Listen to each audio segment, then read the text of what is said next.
성경과학 선교에서 여러분들에게 특별히 알려드리고 싶은 또 하나의 주제는 성경 역사에 대한 과학적인 검증입니다. 즉, 성경 연대기라는 주제입니다. 예를 들어 모세가 이집트를 탈출했다는 기록이 있는데 그것이 정확하게 BC 몇 년 몇 월 며칠인지를 확인을 하고 또 예수 그리스도의 정확한 탄생 연, 월, 일을 알아내는 일입니다. 과학이 발달하기 전까지는 이러한 일이 가능하지 않았습니다. 그런데 과학이 급속도로 발전하면서 특히 컴퓨터가 개발되면서 이 모든 일들이 가능해지게 되었습니다.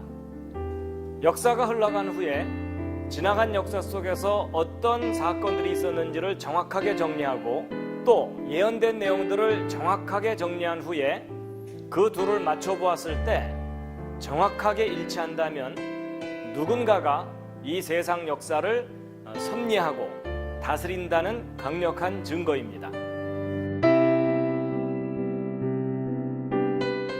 하나님께서 그 예언들을 구체적으로 이루시기 위해서 지구상의 어느 한 민족을 특별하게 택해서 그 민족을 통해서 하나님이 세상을 다스린다는 것을 나타내셨습니다. 하나님이 선택하신 그 민족이 바로 이스라엘입니다.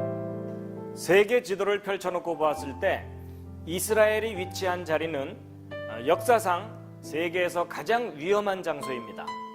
그런데 하나님께서 하나님이 선택한 백성을 역사상 가장 위험한 장소에 땅을 주시고 그 대신에 내가 너희를 끝까지 지킬 거라고 약속을 하셨습니다. 이스라엘이 하나님의 명령을 지키지 않았을 때 망한 적은 많았지만 반드시 회복시키셨습니다. 특히 AD 70년에 역사상 가장 강력했던 제국 로마 제국에게 이스라엘이 철저하게 망했고 그 자리에 남아있지도 못하고 전 세계로 흩어졌습니다.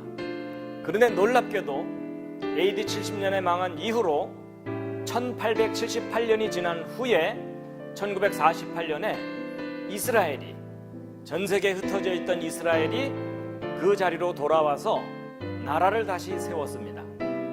그런데 그 놀라운 이스라엘의 회복은 우연히 일어난 것이 아니고 성경의 예언이 되어 있습니다.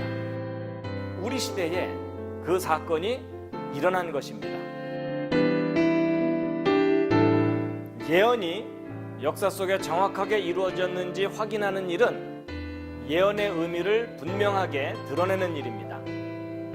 연대기가 반듯하지 않으면 역사도 예언도 정확하게 해석할 수가 없습니다.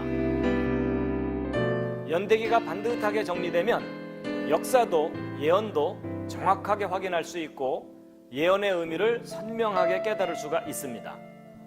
이 성경 연대기의 가장 중요한 결론 중에 하나는 2000년 전에 이 땅에 오셨던 나사렛 예수라고 하는 분이 온 인류의 유일한 구원자였다는 것을 아주 선명하고 강력하게 드러내는 일입니다. 기독교인들은 성경이 진리의 기록이라고 주장하고 있습니다. 그런데 성경이 객관적인 진리로 인정받으려면 과학적인 검증뿐만 아니라 역사적인 검증도 함께 이루어져야 합니다. 하나님이 역사를 다스리신다는 가장 강력한 증거가 예언이고 역사입니다. 과학이 발달한 현대인들에게 하나님의 존재와 하나님의 역사 통치 그리고 하나님의 창조를 깨닫게 하는 일은 참으로 어려운 일입니다. 성경과학 선교회는 앞으로도 최선을 다해서 하나님의 천지 창조에 대한 과학적인 증거들과 하나님의 역사 통치에 대한 역사적 증거들을 사람들에게 적극적으로 알리고자 합니다.